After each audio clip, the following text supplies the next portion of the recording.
All right, so welcome to the third presentation in the MCCALL New Books series. I'm Bridget Griffen-Foley, and I'm very pleased to welcome you to this session and to have the opportunity to hear from more of our colleagues. So this afternoon, we will be hearing from Ulrike Garde and John Severn on their new co-edited book on theatre and internationalisation, Perspectives from Australia, Germany and Beyond. I'd now like to hand over to a colleague I've had the pleasure of working with for a number of years, and she's recently been promoted to to associate professor, so that's terrific. So Kate Rossmanith will be in conversation with Ulrike and John this afternoon, and we'll also be doing a welcome to country. So it's over to you now, Kate. Thanks so much, Bridget, and thanks for inviting me to sort of be the discussant for this afternoon. I'm just really delighted to be here. So I acknowledge the traditional custodians of the Macquarie University land, the Wadawurrung clan of the Darug Nation, whose cultures and customs have nurtured and continue to nurture this land since the dream time. We pay our respects to elders past, present and emerging. So before we kick off the discussion, I just want to formally introduce Ulrike and John. So Ulrike Garde is an associate professor in languages and cultures here in MCCALL, the MCCALL department. Her research interests range across intercultural German studies, in particular German theatre, performing arts, literature and film.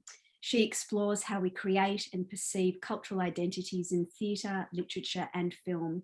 Her research has contributed new insights into Australian-German cross-cultural relationships and into the arts engagement with cultural diversity in German-speaking countries and beyond.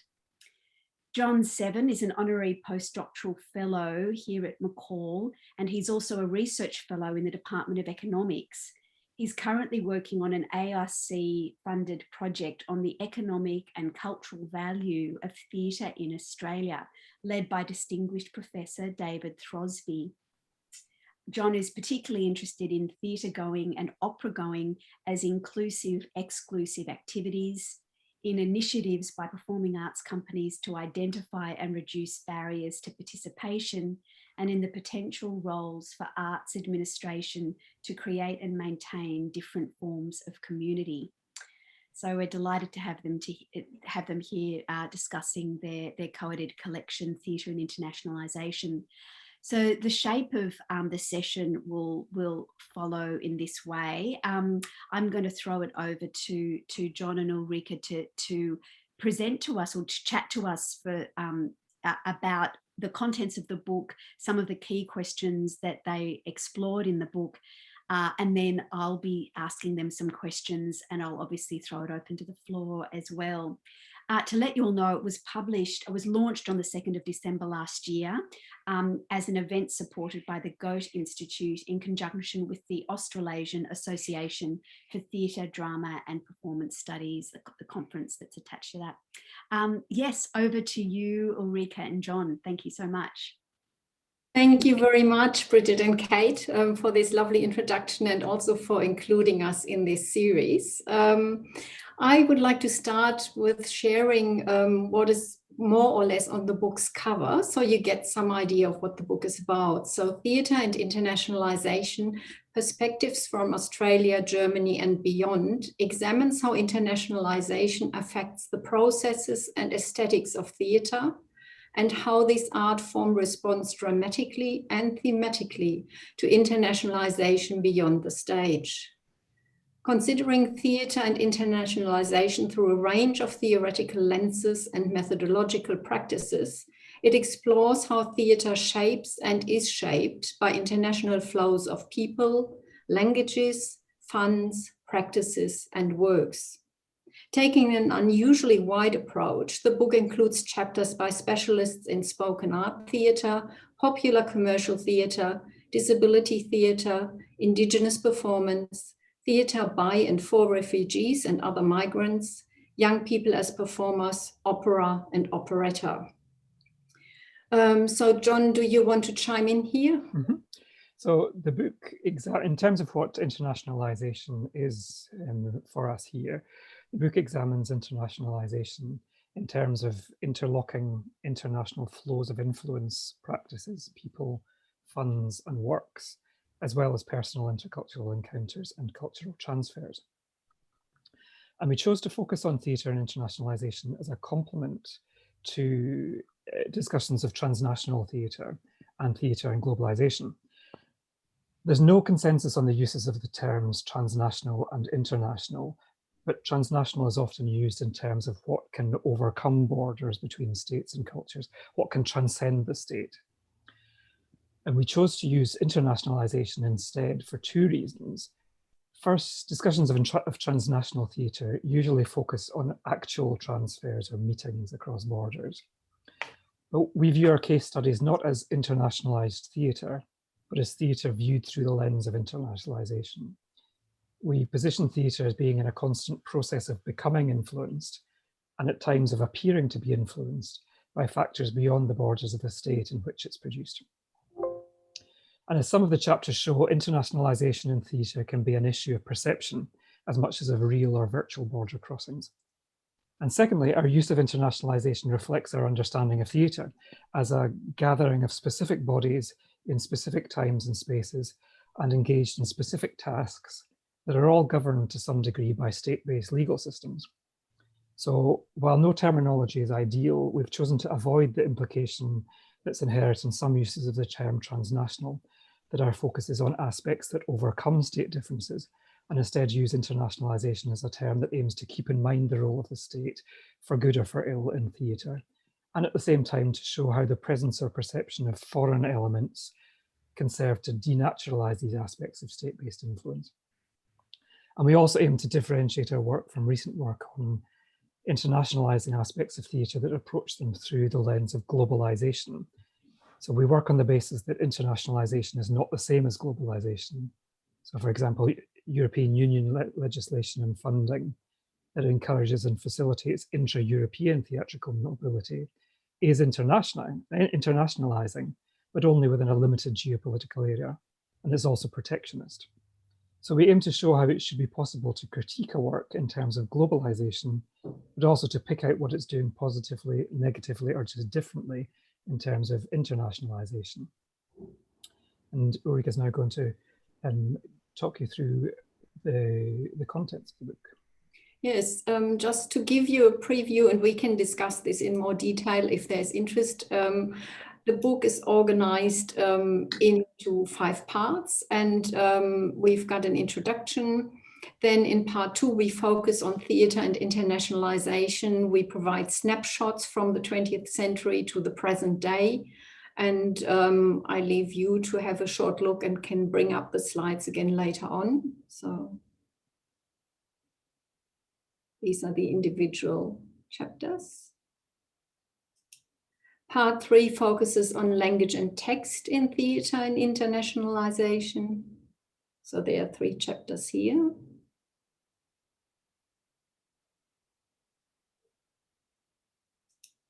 Part 4 focuses on internationalization in contemporary theatre.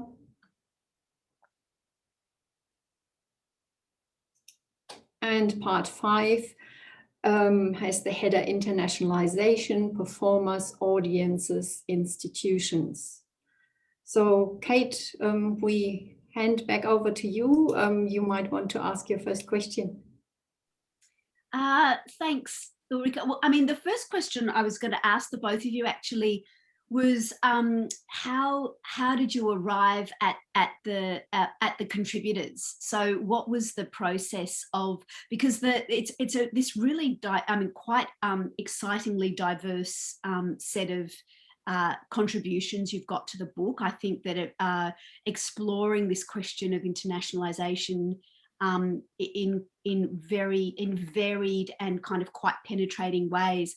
And if you could just talk to us a bit, especially those of us who have edited collections before or are interested in editing a collection, you know, what was the process of actually arriving at that as the set of contributors? In 2019, we had an international conference, which we featured together with the Goethe Institute. We co-hosted one day in Woollahra and one day here at Macquarie University. And we had a few invited guests and then approached selected presenters as to whether they wanted to contribute to an edited volume. And then we put out a targeted call for additional chapters and put them through a peer review process to ensure that they also met the standards that we wanted to see in the book.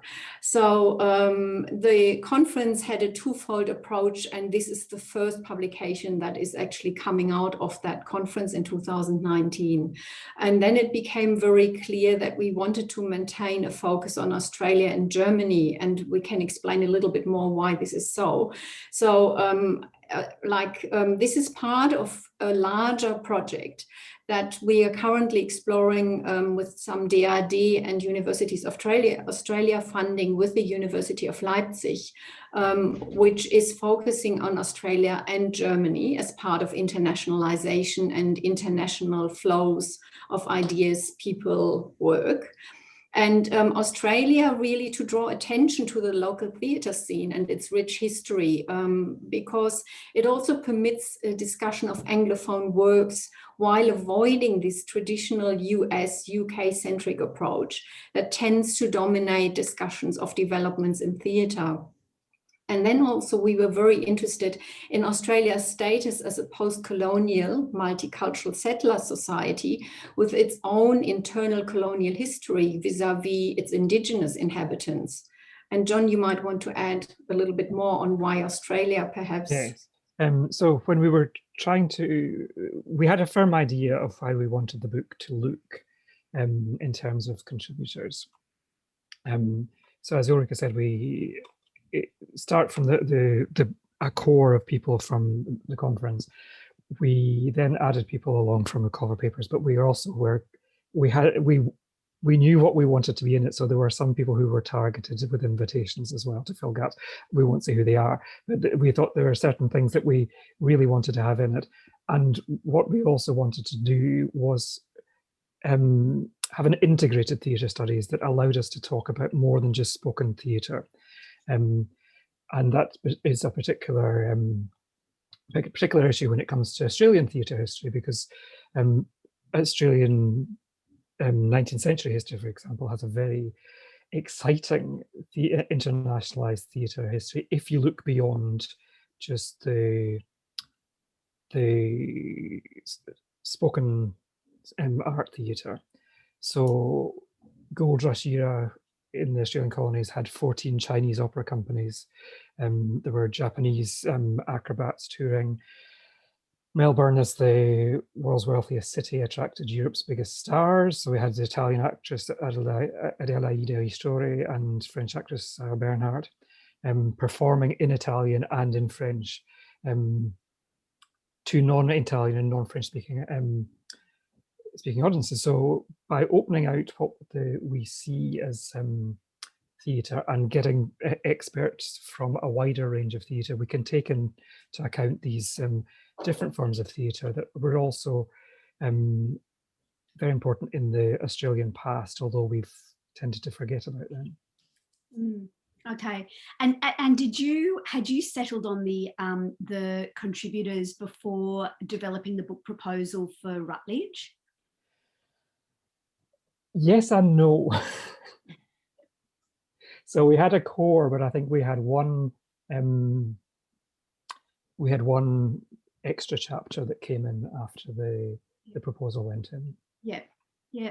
I was going to ask, so you've sort of suggested you know, why, or the affordances of looking at the Australian theatre scene in terms of what it offers from an Anglophone perspective that perhaps the UK and America won't, if you're focusing on those different countries or traditions. Why Germany? And what particularly about the Australian-Germany relationship? Perhaps I start. Germany features a very rich theatre scene, and this is comparatively well funded. It continues to be that way. And as part of a result of this, in 2014, German theatres and orchestras were added to the UNESCO nationwide inventory of intangible cultural heritage. So there is a really, really rich corpus that we could draw on. And what we found also very interesting is some of the recent examples of theatre and internationalization are contextualized by the country engaging with the presence of refugees and other migrants, as well as its place in the European Union, in Europe as a whole, and in an increasingly internationally connected world. So at present, the German theatre scene was just, it lent itself to this exploration. I don't know, John, if you wanted to add anything historically. So yes, Germany has a very complex history of engagement with theatre and internationalisation, which makes it a good, if it's albeit difficult, sometimes subject to treat. So my chapter, for example, shows how internationalizing aspects of theatre in the 1930s fell foul of National Socialism's racist laws and practices, and this led to works being banned and practitioners either exiled or murdered. And on the flip side of that, we also have post-war revivals of these banned works, which have had to face resistance from growing far-right opposition. So there's a complex history of engagement and internationalization with high stakes in Germany. But there's also a perhaps unexpected link between Germany, or a set of links between Australia and Germany. Germany has an unusual presence, for example, in the Adelaide Festival. German theatre is often there. And we have the Goethe Institute to thank for that. Majakowski has gone to Germany as a high-profile Australian director, but Australian performers, particularly in opera singers from Australia, often do their early work, or sometimes their whole work, based in Germany. There's quite a transfer of personnel as well that we tend not to hear much of in Australia, just how many Australians are working in Germany. And I mean, also, if you look at spoken theatre, the cultural transfer that has happened in the context of Brecht and the influence of Brecht on the Australian spoken theatre scene, but also in dance, Pina Bausch. I mean, and this also ties in with this aspect of, we are not trying to look only at Germany and Australia, but also beyond. So we are looking at German-speaking countries. And for example, you might all know Kate Maguire-Rosier. She and her co-authors have explored disability theatre from Switzerland and the Austrian choreographer Michael Turinsky. And they open their chapter with exploring the influence of Pina Bausch on the Australian dance scene and on the expectations of bodies that audiences might want to see on the stage, and how she's shifted parameters there. So there has been a lot of exchange that goes often unacknowledged. I think we've just got a comment here from Su Ming saying, I believe that since the late 19th century, Melbourne has also had many German Ledertafel, I'm not going to be able to say that word properly, Ledertafel groups that performed and disseminated German classical and folk song repertoire. Yeah. It has also been argued that Musica Viva has been largely influenced, or the creation has been very much influenced by forced migration from Germany and during World War II and before. I mean, some of the first theatre goers here also were migrants from Vienna who had to flee via Vienna or or directly from Vienna, because of what John has just explained, because either they might have had a Jewish background or might have been actively engaged in the Communist Party. And they created small theater companies, amateur theater companies, like the little Viennese theater, Kleines Wiener Theater, that was very active in Sydney. And they were also very interested in music and got together, got Musica Viva going and so on. Yeah. Mm. I have a question for you, Ulrike. So you are in languages and cultures. So how is language discussed in the book? Yeah, that's a good question. So the book points to several aspects. So some are, for example, like the histories of forced migration to English-speaking countries and artists forging careers abroad despite initial language and cultural barriers. So we've mentioned Brecht before, he's one of them. Then there are also case studies that show how the national cultural features also shape international theatrical contribution and touring in terms of production and reception. And for example, here the status of particular languages and accents comes to mind. And I can explain this further, for example, with language hierarchies in Berlin. The book also explores the complexities of negotiating language use in the rehearsal room, for example, including in touring musicals. And we used musicals as one of the examples in the introductory chapter. My own focus and interest in language is in language as a key component of spoken theatre's meaning-making processes. And the book draws attention to the ways in which theatre and internationalization might be seen as contributing productively to each other and to the communities in which they operate through, for example, exposing audiences and performers to the unfamiliar in terms of people, languages, and ideas, and to the self-reflection that this brings. I find that very interesting.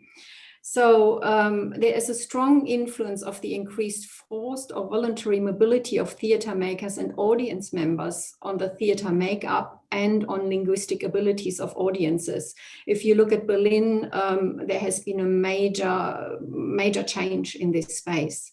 So I'm really interested in how theatre negotiates, on the one hand, the ethical objective of facilitating access and smooth communication in intercultural encounters versus appreciating and embracing linguistic and associated cultural diversity. So John, for example, in a chapter points out how some German language jazz operators, there are linguistic misunderstandings that are treated as a music consequence of international communication rather than obstacles to understanding. I'm rather focusing on instances where not understanding interferes with smooth communication, at least for part of the diverse audience. And I'm, for example, looking here, you can see a photo right at the top with this stage being on an angle. That is Daniel Cham's Elisabetta Bam. And that premiered in 2018 with a very diverse cast comprising members of Berlin's Maxim Gorki Theater's Exil Ensemble, so an exile ensemble. And that was performed in German with scenes in Arabic and Russian. It largely provided translations into German and English and subtitles, except for some selected scenes. And these are the scenes I'm really interested in, because you've got on the one hand the question of access, and on the other hand the question of opacité or opacity in glissance way. So I'm very interested in dramaturgical approaches that use audiences' limited understanding of unfamiliar languages to explore instances of partial or non-understanding and explore these as metonymic of the ultimate inaccessibility of other persons' life worlds, experiences, and the inability to convey these through language, while also encouraging audiences to accept that cultural and linguistic differences resist final synthesis. And I leave it to this. Yeah, okay. That is so interesting, Ulrike. And of course, you know, with something like that idea, that focus on the not quite understanding, the reaching for is something that theatre plays with all the time, I guess, in different ways. Even, you know, those productions sometimes where they make the audience, they deliberately put certain structures on set so that audience members actually have to physically move their body to be able to try to see behind, to physically see the actors and things, to try to reach into or reach beyond whatever barriers are in front of them. So the idea that that is a focus of study for you through language is really fascinating. That's so interesting. I had a question for about actually the way that the book has been curated. So it's divided into sections where you focus on a historical and a contemporary approach. John, maybe could you talk about how the two sections sort of speak to each other? Yes, thanks. So my training and background are as a theatre historian. So my aim is always to show how the contemporary is not natural or inevitable. And there's often an assumption that internationalisation in theatre is a contemporary phenomenon, or at least a modern one, a 20th century one. But in fact, it has a very long history that appears to come in waves at different times and places.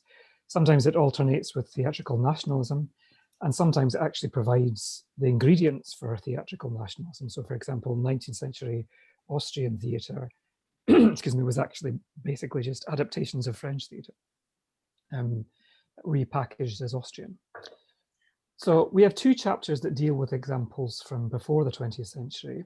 So the first chapter is quite wide-ranging, and it doesn't cover only Australia and Germany, and it also covers several examples from the 19th century, such as we have the introduction of French operetta to the Japanese theatrical ecology by an Australian touring company, for example. Lots of unexpected things going on in the 19th century. And Johannes Bergfeldt, in his chapter, he sets contemporary internationalization in German-speaking theatre in the context of a history of internationalization that stretches right back to the medieval period. But overall, the main division in the book is between a set of historical so-called snapshots from the 20th century and a set of chapters on contemporary theatre. And the aim of the historical snapshots is to show how theatre has been influenced by very concrete aspects or developments that we might now overlook or take for granted. So that section begins with my chapter on 1930s Berlin jazz operettas, looking at how they incorporated internationalization structurally and thematically. And these works were banned by the Nazis, as we've said. Their creative personnel, many of them either Jewish or deemed Jewish by the Nazis, were variously forced into exile, imprisoned or murdered. So that chapter looks at the personal risks for theatre practitioners of engaging in overtly internationalized theatre at a time when the international was a code word for a global Jewish conspiracy.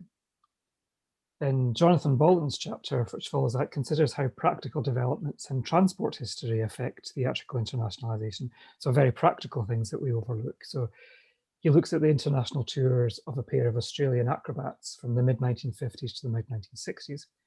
And he shows how the rise of jet air travel that we now take for granted didn't just make international touring easier, but it also changed how shows and how people toured. So they moved from ship-based circuits to airport-based hubs where people kept coming back to the centre and going out again.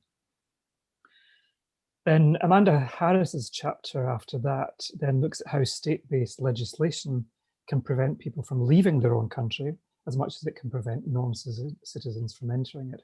So she looks at the internationalization of Indigenous performance in the years following the 1967 referendum, when Indigenous performers were finally permitted to travel freely overseas.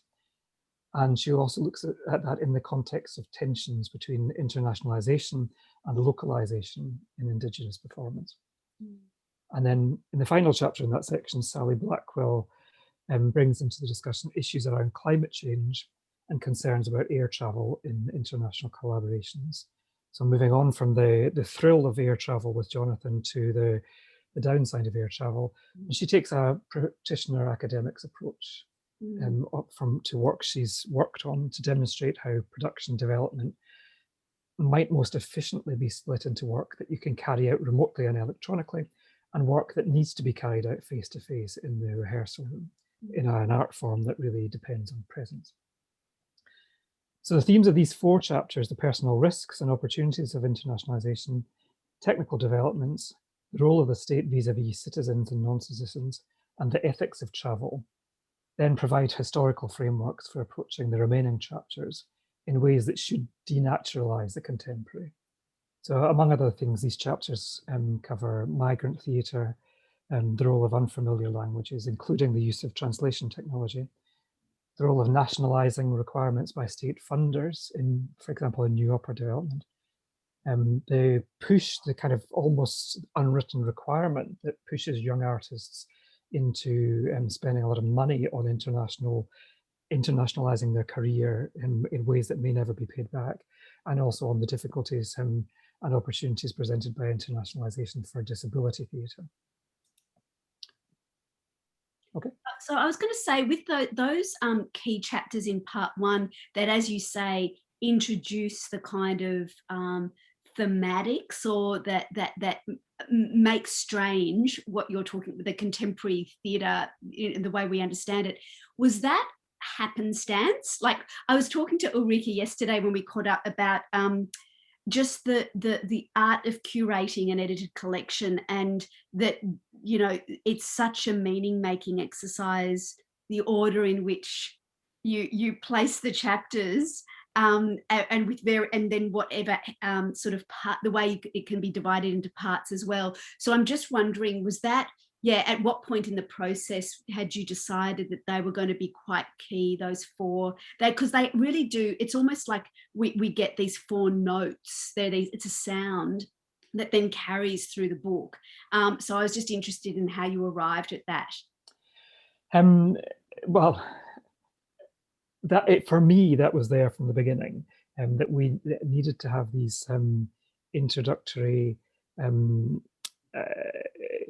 depth chapters that show that things that we might be looking at later are not inevitable. So I wanted from the beginning to have this framework, and this relates to most of the chapters. There are 1 or 2 chapters in the later part which we're very happy to have there and fit well, I think, but we're not necessarily thought there from the beginning. Well, they were from the beginning, but they were not necessarily needing to be framed in that way, particularly around maybe Felix Lemp's chapter on how space is created. I think that's a really important chapter to have, but it's a more technical one. But overall,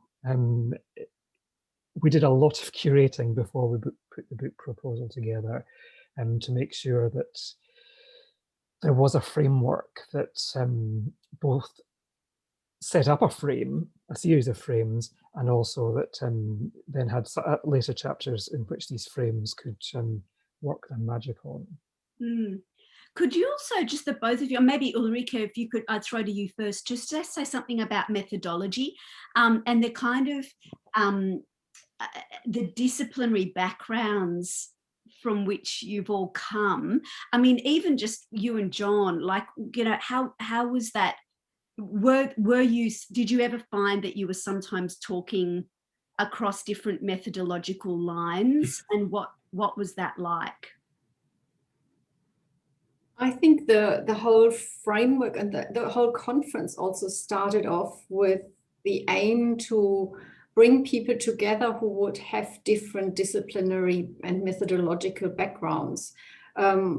This was part of the starting point. So you have people here like Felix Lemp's chapter, while I've still got this open on this page, who really analyzes drama and does a very close reading in terms of space.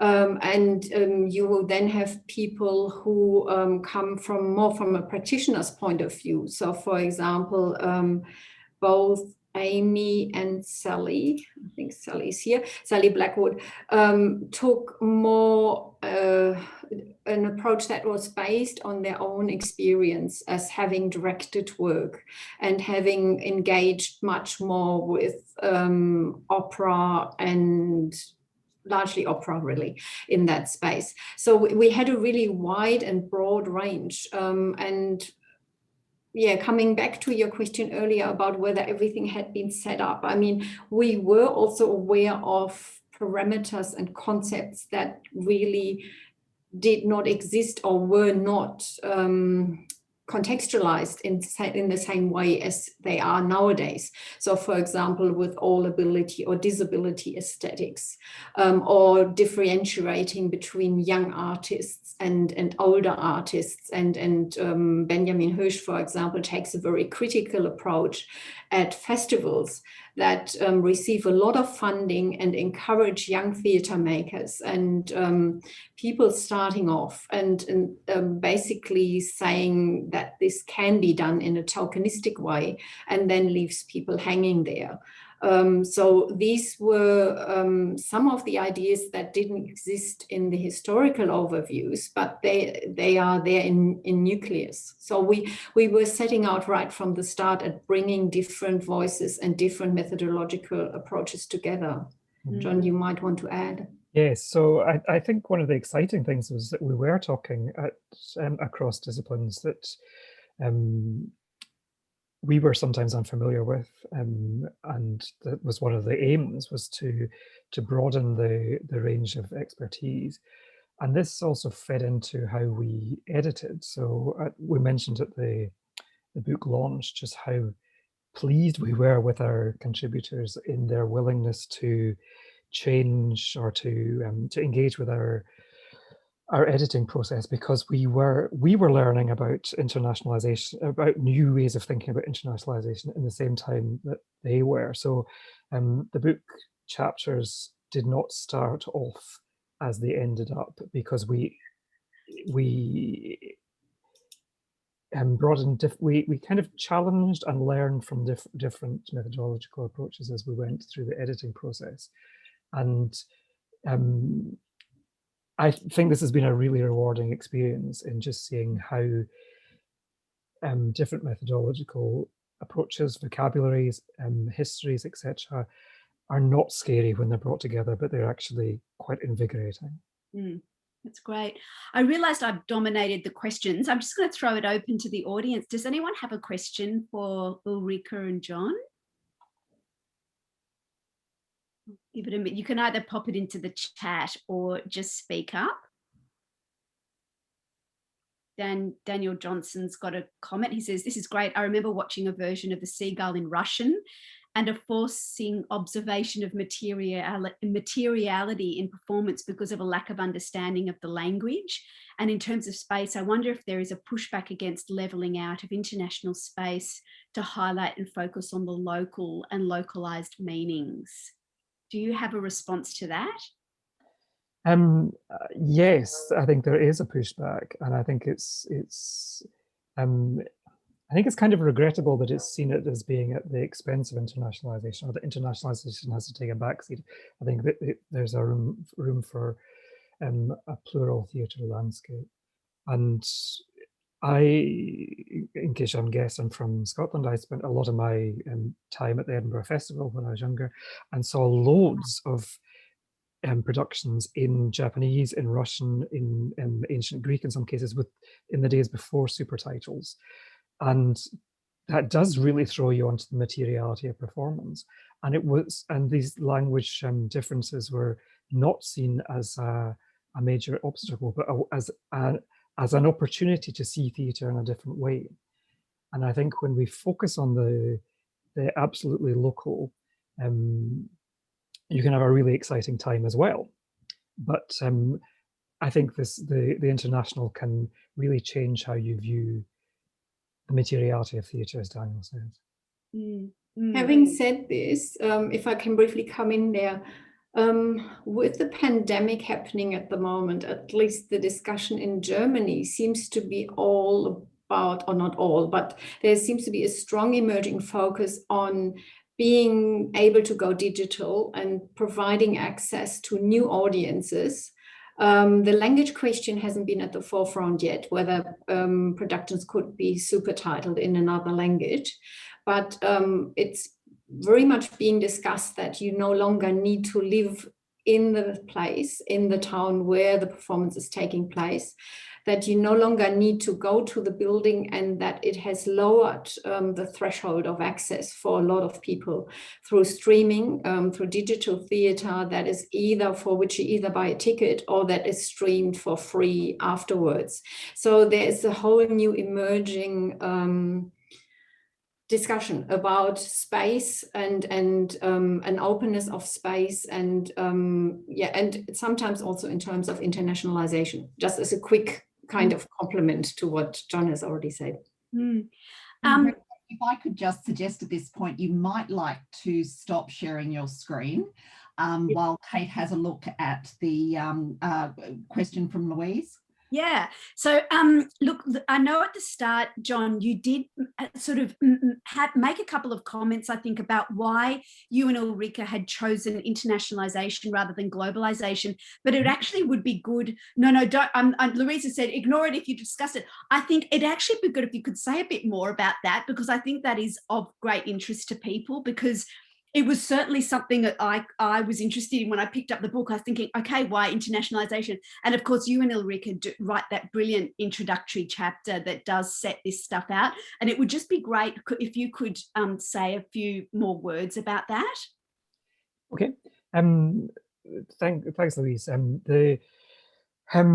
Yes, we do deliberately choose internationalization rather than globalization, not because we think that globalization discussions are to be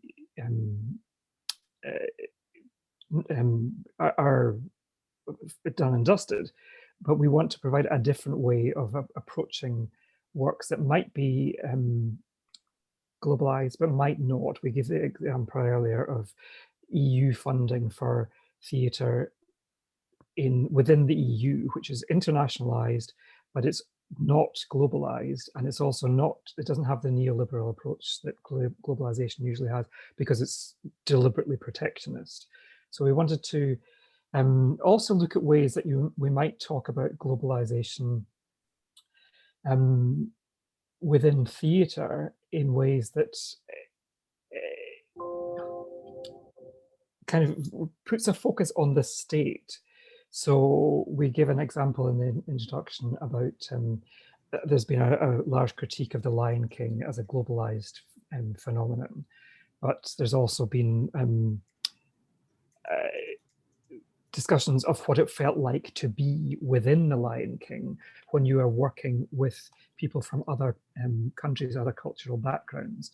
So from a critical perspective, it's easy to think this is just a globalized product.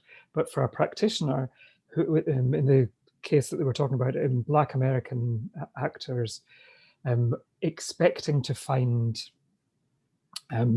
commonalities with South African performers, but having these commonalities rejected by saying, you know, you're not African. What it felt like for these performers to be working together on a single show, which was globalized, but also the national within that had an effect on how it was to work. So people were talking in non-English languages backstage, for example, and we frame that as both a relocalizing of the workplace for the South African performers and a kind of delocalizing of it for the New York performers. So we aim really to have to set up a set of tools that allow people to criticize or critique productions on one hand in terms of globalization, but also see what might be happening in terms of internationalization that's more positive, more negative, or just different. Yeah. If that answers. Yeah. Thanks, John. That's yeah. I was going to ask my final question, although and I can continue to throw it open more for anybody else if anyone's got any additional questions, was actually about where to from here. What are the research plans? Is this, you know, are you getting the band back together? Are you going to be, you know, coming? Are we going to see something else? What's the next stages for the two of you with the research? Well, we've made these strong connections with Leipzig. So we've, as I said, we've got this grant, which is, oh, sorry, there's a reminder coming up. Sorry about that. We've got some funding from Universities Australia and the German Academic Exchange Service. So, and ironically, this is Mobility Fund. So we are waiting for the borders to open. But in the meantime, we are using digital workshops to digitally enhance workshops to exchange ideas. And we are there working with different people. So some of whom have attended the conference, but largely also a lot of ECRs who have joined that group. And we are going to look really in more depth at contemporary material and also going into the notions of the global, because a lot of these ECRs in Germany work with amateur theatre and not in the urban environment. So the focus is slightly different. And I'm also, for example, considering transferring this approach of investigating multilingualism on the Berlin theatre stage, which is a huge cosmopolitan stage, to the smaller city of Leipzig, and looking at how there's an opening up towards diversity happening, but trying to find out in a comparative mode what is similar, what is different. And John, perhaps you want to talk to your special interest as well. Yes, so Ulrike mentioned that the book started off as its core from a twin-themed conference in 2019. So I have an edited collection coming out from the other stream from that. So I have an edited collection co-edited with James Phillips from UNSW that's coming out with Springer later this year, called Barry Kosky's Transnational Theatres. That's part of Springer's Global Germany in Transnational Dialogues series, edited by Ben Nicol, who I think is in the audience today. And this covers the career of Barry Kosky, the Australian-German director, from his early career in Melbourne, where he founded Australia's first Jewish theatre, through his time as director of the Adelaide Festival, and to his current career as head of the Komische Oper in Berlin. And this, as you noted from the title, this does look at the transnational aspects of theatre rather than internationalization. And it has a slightly different setup, but it also has a deliberate aim of bringing people from different disciplines together. So we have two people from philosophy, we have opera specialists, we have musical theatre specialists, as well as spoken theatre specialists. Great, thank you. Are there any other final questions?